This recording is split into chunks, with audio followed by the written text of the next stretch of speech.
Hello everyone, a very good evening to all of you guys. So students, welcome back to Triple S YouTube channel.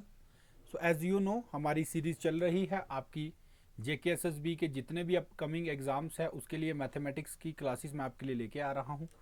उसी चीज़ को आज continue करते हुए percentage का हम अगला पार्ट पढ़ेंगे। ठीक है, तो स्टार्ट करने से पहले जो भी बच्चे हमारे चैनल पे पहली बार विजिट कर रहे हैं, मेक श्योर आप चैनल को ज़रूर सब्सक्राइब कर लें ताकि आने वाली वीडियोस की जो नोटिफिकेशन है वो आप तक टाइमली पहुंच सके। तो स्टार्ट करते हैं, आज कुछ क्वेश्चंस देखेंगे और नए कॉन्सेप्ट्स के साथ। ठीक है।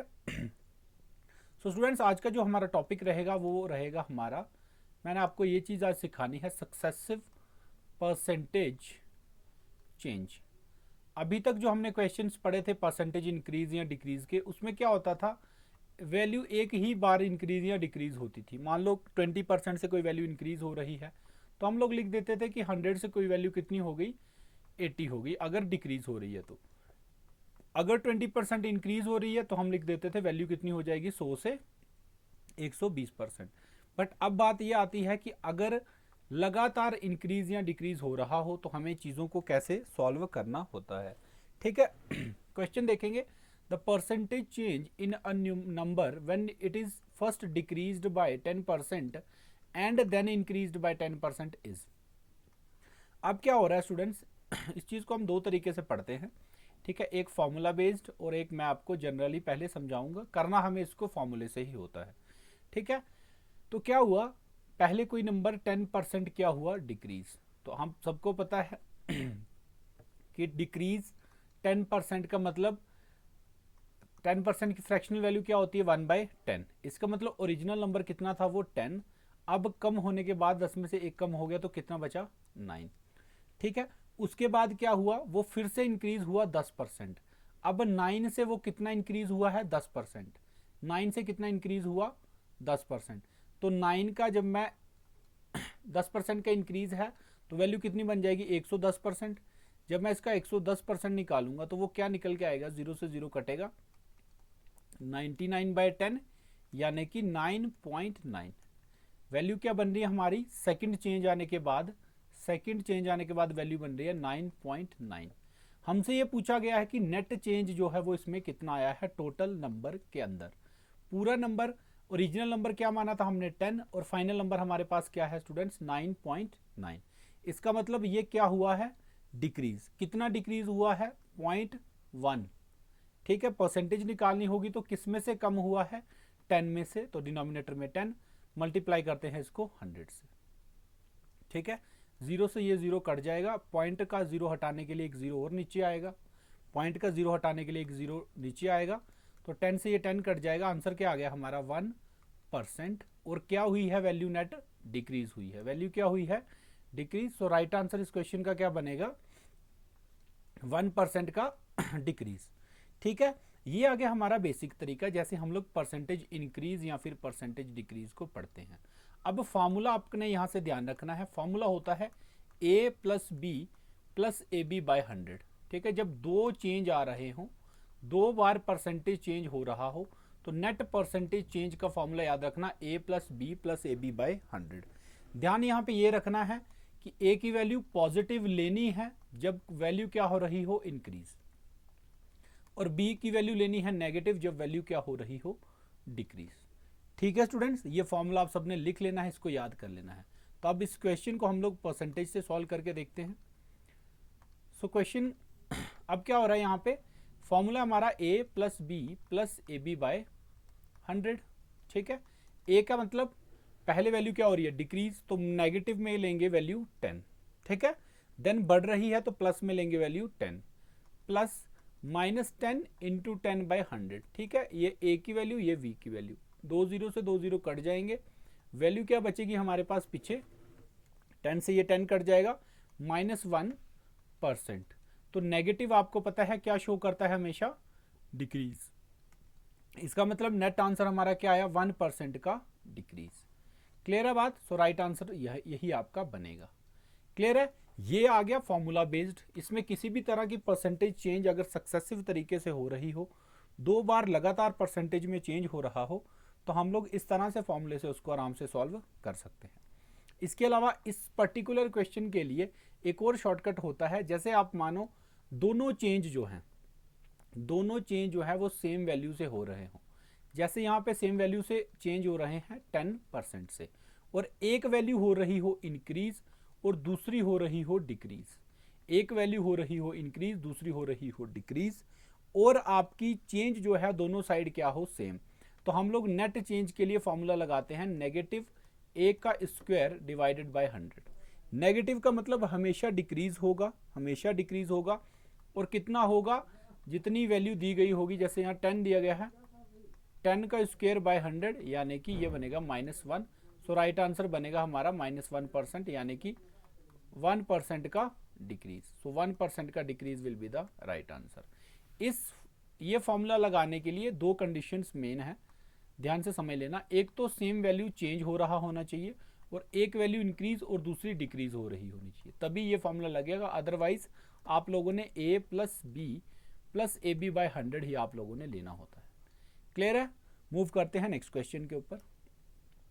यस, तो ये क्वेश्चन है आपका परसेंटेज टू फ्रैक्शन के ऊपर based. A person who spends 66.2/3% of his income is able to save 1200 per month, his monthly expenses is. तो यहाँ पे हमसे उसने ये वैल्यू दी गई है 66.2/3%। अगर हमें इसकी डायरेक्ट फ्रैक्शनल वैल्यू पता हो तो हम डायरेक्ट इसको लिखेंगे 2/3।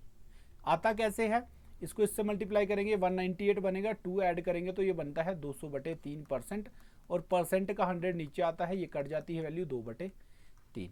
लेकिन हम यहाँ से क्या समझेंगे, फ्रैक्शनल वैल्यू को कैसे समझ सकते हैं कि स्पेंड की बात हो रही है, तो इसका मतलब टोटल उसकी इनकम कितनी है स्टूडेंट्स, 3, और वो उसमें से स्पेंड कितना करता है, खर्चा कितना करता है, 2।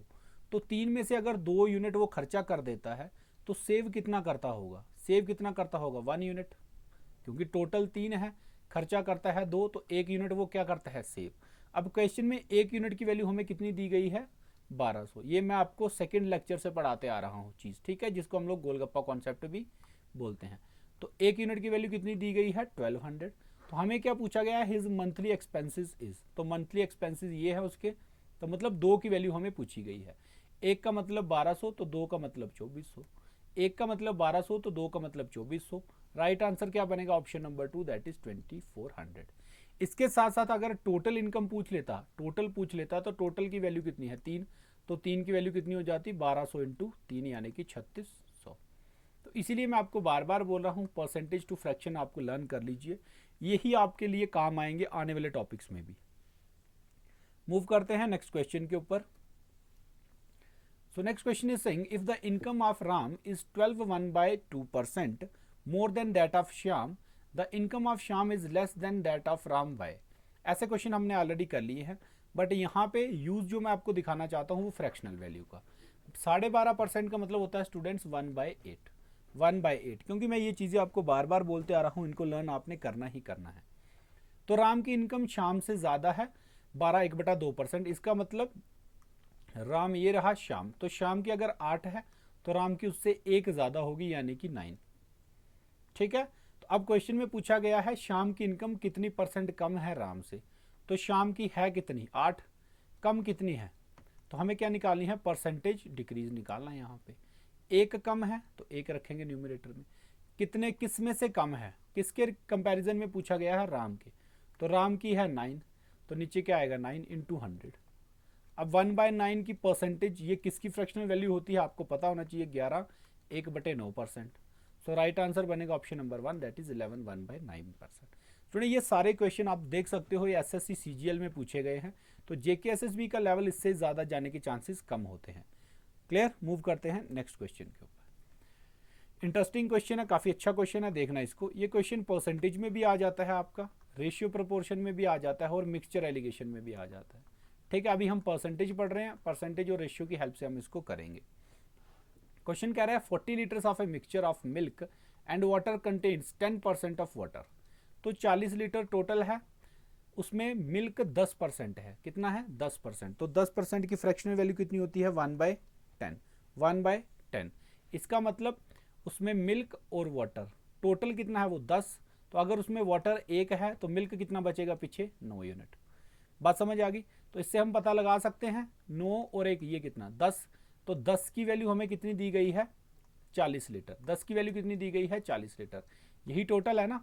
तो इसका मतलब 1 का मतलब 4, 1 का मतलब 4, तो मिल्क कितना हो गया 9 का मतलब कितना हो गया 9 इंटू 4 यानी कि 36, और इसका मतलब 1 इंटू 4 यानी कि 4। तो हमने निकाल लिया कि मिल्क कितना होगा 36 और वाटर कितना होगा 4। अब कह रहा है the water to be added to make the water content 20% in the new mixture. अब हमें क्या चाहिए, अब हमें क्या करना है, उसमें कितना पानी उसमें हम लोग मिलाएं, कितना पानी हम लोग उसमें मिलाएं ताकि जो हमारा वाटर का कंटेंट है वो कितना हो जाए 20%। तो 20% की फ्रैक्शनल वैल्यू 1/5, ठीक है। मिल्क कितना और वाटर कितना, वाटर कितना उसमें 1, और फिर मिल्क कितना बचेगा हमारा 4, मिल्क कितना बचेगा 4, ठीक है। अब आप कैसे करोगे इसको, देखो मिल्क में तो कोई चेंज नहीं है, मिल्क कितना चाहिए 36 का 36 लीटर रहेगा, वाटर में चेंज है तो 4 मान लो x यूनिट मैं इसमें ऐड करना चाहता हूँ, और मेरा रेशियो आना क्या चाहिए दोनों का, मिल्क और वाटर का 4 और 1, ठीक है। यहाँ से कैलकुलेशन करोगे 4 कम 4 9 चौक 36, क्रॉस मल्टीप्लाई करोगे x की वैल्यू आपकी आ जाएगी 9 माइनस 4 यानी कि 5। सो राइट आंसर क्या बनेगा option number 4 that is 5 litres, ठीक है। इस क्वेश्चन को बड़े ध्यान से 1-2 बार रिपीट करके समझ लेना, ये अच्छे से आपको समझ आ जाएगा, ऐसे क्वेश्चन एग्जाम में काफ़ी बार देखे गए हैं। नेक्स्ट बात करते हैं, in an annual examination Mayua got 10% less marks than Supriya in mathematics. तो 2 पर्सन है यहाँ पे, एक माहुरिया है और एक सुप्रियो है, ठीक है। 10% मार्क्स कम आए हैं किसके, इसके माहुरिया के। तो 1/10% का मतलब क्या होता है 1/10, तो इसका मतलब अगर सुप्रिया के 10 आए हैं तो उसके एक कम यानी कि 9 आए होंगे, यही दिया गया है। Mayuya scored 81 marks, the marks of Supriyo are, simple question है, इसके मार्क्स आपको दे दिए गए हैं 81, तो यानी कि 9 यूनिट की वैल्यू कितनी दे दी गई है 81, तो 1 यूनिट की वैल्यू निकाल सकते हैं कितनी आएगी 9। पूछा क्या गया है इसकी, तो 1 का मतलब 9, 1 का मतलब 9, तो 10 का मतलब कितना होगा, 1 का मतलब 9 तो 10 का मतलब 9 इंटू 10 यानी कि 90, ठीक है। सिंपल क्वेश्चन है, इसमें कोई दिक्कत वाली बात है ही नहीं, तो 90 will be the right answer for this question. Next बात करेंगे, अच्छा क्वेश्चन है, काफ़ी अच्छा क्वेश्चन है, इसको ध्यान से समझना। In an examination 80% of the boys passed in English, तो इंग्लिश में कितने पास हुए 80%, ठीक है। टोटल का 80% इंग्लिश में पास हो गए, 85% पास हो गए किसमें मैथमेटिक्स में, ये आपका कहीं ना कहीं सेट थ्योरी से रिलेटेड भी है, ठीक है। वाइल 75% पास्ड इन बोथ, और दोनों में कितने पास हो गए आपके 75%, ठीक है। If 45 boys failed in both, अगर 45 बॉयज जो है वो दोनों में फेल हुए हैं, तो हमें बताना है कि कितने बच्चे थे जिन्होंने एग्जामिनेशन दिया, यानी कि हमें 100% की वैल्यू यहाँ पे चाहिए, टोटल हमें पता करना है कि कितने बच्चे वहाँ पे एग्जाम के लिए गए थे। क्लियर। अब यहाँ से समझना क्या है, देखो स्टूडेंट्स 80% बच्चे इंग्लिश में पास हुए हैं, 85 पास हुए हैं मैथमेटिक्स में, और दोनों में कितने बच्चे पास हुए हैं, दोनों में कितने बच्चे पास हुए हैं आपके 75%, ऐसे आपको क्वेश्चन में वैल्यू दी गई है।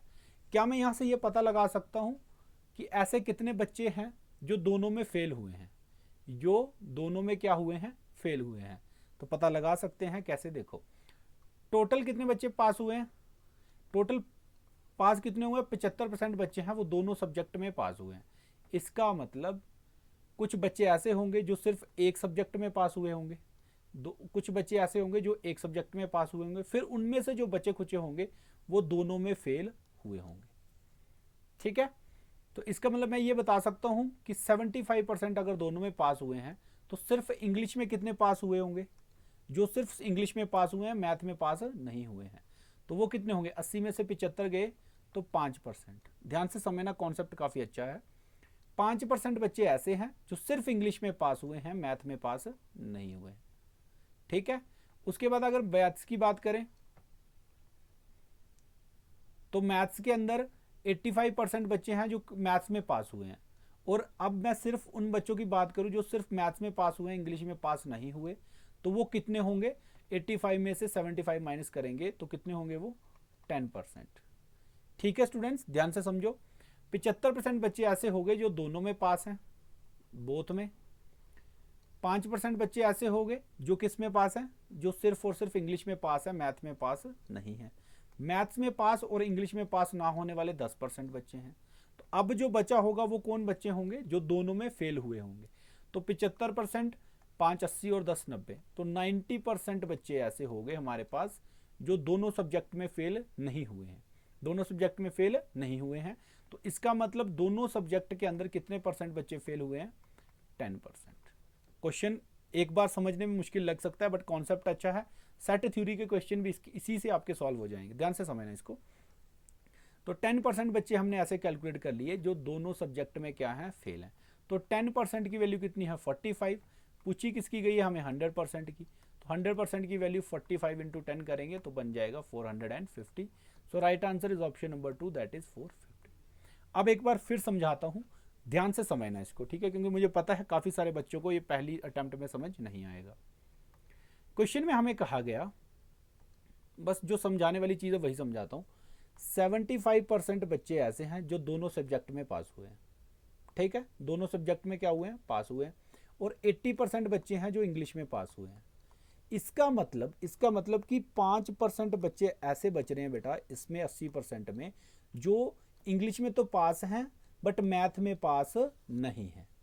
इसीलिए अगर सारे के सारे होते तो दोनों वैल्यूज क्या आती, 80-80%। सिमिलरली मैथमेटिक्स के अंदर क्या हुआ, 85% बच्चे हैं जो मैथ्स में पास हैं, टोटल में से 100 में से 85 पास हैं। बट ये जो 75% और इसका डिफरेंस है 10% का, ये किसकी वजह से आ रहा है कि 10% बच्चे ऐसे हैं जो मैथ्स में तो पास हैं लेकिन इंग्लिश में पास नहीं। क्योंकि अगर वो मैथ के साथ साथ इंग्लिश में भी पास होते तो ये वैल्यू दोनों क्या हो जाती है आपकी, बराबर। इसलिए हमने ये पता कर लिया 75% बच्चे दोनों सब्जेक्ट में पास, 5% बच्चे सिर्फ इंग्लिश में पास, मैथ्स में नहीं पास, और 10% बच्चे सिर्फ मैथ्स में पास, इंग्लिश में पास नहीं है, इंग्लिश में पास नहीं है। तो हमने ये पता लगा लिया कि भाई 90% ऐसे बच्चे हैं जो किसी ना किसी सब्जेक्ट में ज़रूर पास हुए हैं, चाहे दोनों में, चाहे इंग्लिश में, चाहे मैथ्स में। तो 10% बच्चे हमारे ऐसे बचते थे जो हमारे दोनों सब्जेक्ट में फेल हैं। तो 10% की वैल्यू 45 हमें दी गई है, तो टोटल बच्चा कितना बनेगा, 100% की वैल्यू आ जाएगी आपकी 450। ठीक है बेटा। तो इस तरह से हम लोग इस क्वेश्चन को समझ सकते हैं। जिन बच्चों ने सेट थ्योरी पढ़ा हुआ है उनको मैं थोड़ा और क्लियर कर देता हूँ। मान लो ये मैं ले रहा हूँ सर्कल इंग्लिश का और ये ले रहा हूँ मैथमेटिक्स का। इस पूरे सर्कल की वैल्यू हमें कितनी दी गई है इंग्लिश की, 80%। और ये जो दोनों का इंटरसेक्शन है, दोनों के पास वाली ये वैल्यू दी गई थी 75। अब ये पूरा सर्कल इंग्लिश का 80 का है, तो ये पीछे कितने का बचेगा स्टूडेंट्स, 5% का। सिमिलरली ये पूरा 85 का था, तो ये पीछे कितने का बचेगा, 10 का। अब ये जो गोले वाले बच्चे हैं ना, ये सारे क्या हैं, पास। ये टोटल पूरा स्क्वायर कितने का था, 100% का। तो बीच वाली वैल्यूज ऐड करके बनता है 90%। तो ये जो बाहर वाला एरिया फेल वाला है, ये कितने परसेंट बच्चों का बचेगा, 10%। इस तरह से भी आप इसको समझ सकते थे। सो आज की क्लास में इतना ही रखेंगे। क्लास कैसी लगी जरूर कमेंट बॉक्स में बताइएगा। मिलते हैं नेक्स्ट क्लास में नेक्स्ट एनर्जी के साथ। Thank you so much. PDFs के लिए हमारा SSS का ऑफिशियल यूट्यूब टेलीग्राम चैनल आप ज्वाइन कर ले सकते हैं। वहाँ पे आपको प्रैक्टिस के लिए पीडीएफ जो है वो अपलोड कर दी जाएंगी। Thank you so much guys, God bless you all. मिलते हैं नेक्स्ट क्लास में।